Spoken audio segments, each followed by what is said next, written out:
Үшкір қандай? Тұмсық. Үшкір тұмсық. Қандай торғай? Шымшық. Не көріп тұрмыз?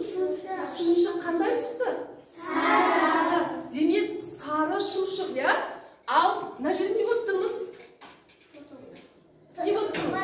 Жоқ, не көріп тұрмыз? Мынау не? Тор, я? Тор, я. Мынау не? Шымшық, я? Не істеп тұр бұл? Неден ұшып шықты? Тордан ұшып шықты. Мынау суреттен не көріп тұрмыз?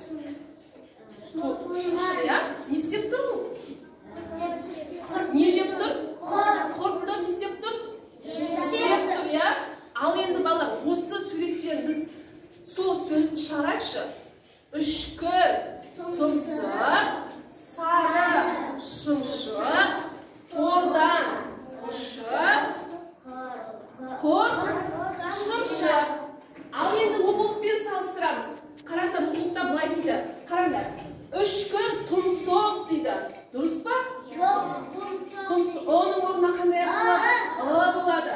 Сор шымшық дейді. Ол дұрыс па? Дұрыс. Сордан ұшты дейді. Мынау сор ма? Сор.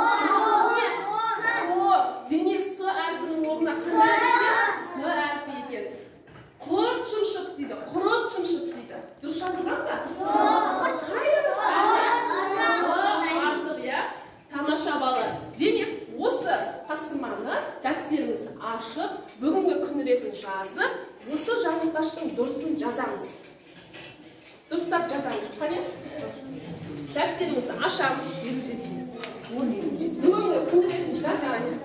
Сосын, осы суретке қарай отырып, оқулықтағы қателікті түзеп жазамыз. Қане бала?